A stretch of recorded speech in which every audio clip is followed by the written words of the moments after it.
Imasqala indlela yethu yakamoya, because nami I'm one person who walked indlela yakamoya. Lucky for me, njengoba bengihlezi ngi-encourage abantu ukuthi they must listen to ingelosi zabo, baholwe umoya, since we identify as self-initiates.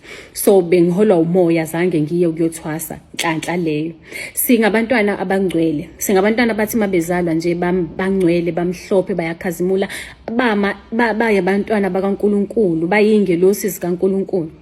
Mangabe sekunjalo ke usukhulile umoya oyingcwele usufika kuwena, usuyi-introduce, usuthi ayike ngikhona kuwena, let me lead you to indlela yempilo okufanele uyiphile. The first mistake that we make is feeling or thinking ukuthi there is something elekhaya okuthina esizoyithola la emhlabeni noma esizoyithola ezweni, of which it's part of our teachings from ama-healers that came before us. Asitshela ukuthi once waqala waphupha izinto, wabona izinto zenzeka, watshelwa izinto, kunento okufanele uyenze, of which yinto elahlekisa abantu abaningi, ebenze bagcina bayizangoma noma baphilela imoya engafanele ukuthi ngabe bayayiphilela, balahleka.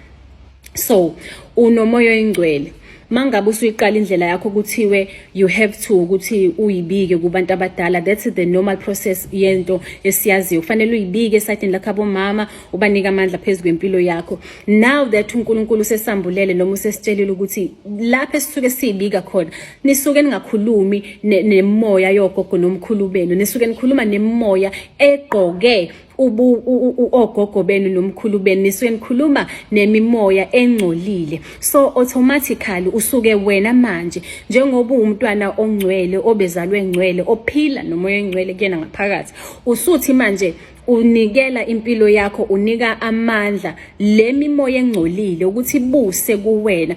That is why izinto they always conflict ke manje kule ndlela yakamoya. You find yourself ukuthi uyakhuleka, but futhi manje kufanele ushunqise impepho, uphahle, wenze lezi ezinye izinto ezingahambelani nobungcwele.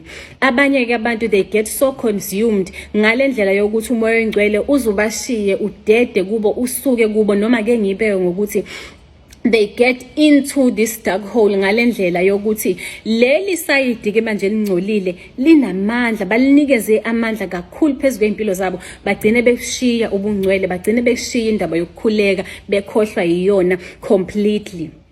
Iyona nto ke esimoshayo nesenza ukuthi silahleke, which makes us question ukuthi kahle kahle le ndlela kamoya kanti injani, ihamba kanjani. Kwamoya nje there are only two sides, noma in life in general kuno wrong kuno right, there is no in between. So wena zazi ukuthi uphilela muphi wona umoya. Uzele ukuzokhanyisa, uzele ukuzophilisa, uzovusa abantu, ukuzolekelela isizwe, not ukuzobulala, not ukuzothakatha. Because the only thing abayaziyo noma enifundiswayo, a number one subject or a number one practical subject enifundiswayo is witchcraft. I-witchcraft into eniyaziyo kwaphela. Wena kudlaliwe ngawe, umntwana ongcwele, umntwana okhanyayo, ombathe ukukhanya, o just olahlekile because nawe ubuwena ubungazazi. Ubuyibuza, uyifuna, unga-understand, ulalela izwi liphila kuwena, noma uyilizwa lelukuluke lithi khuleka, but because i-society ithi mangabe umntwana wakamoya noma umntwana ospiritually, nansi indlela okufanele uyihambe, ovuma kufa, obanibani, fanele uyogida, fanele ufake ini, kufanele ufake ini, for ini. Asikho isidingo sazo zonke lezo zinto lezo. Leyo nto into yemimoya yobumnyama, which is why you find onyanga mthakatha, ke ngathi onyanga mthakatha, but you find mthandazi, not mthakathi man. That is why sithola umuntu athi hayi ngumthandazi, ngiyathandaza, but also ngiyisangoma, ngikwenza kokubili. Usebenzela ukukhanya, usebenzela ubumnyama, uzazi.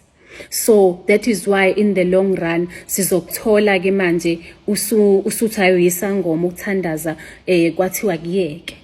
That is because ubungcwele kuwena balophana behla.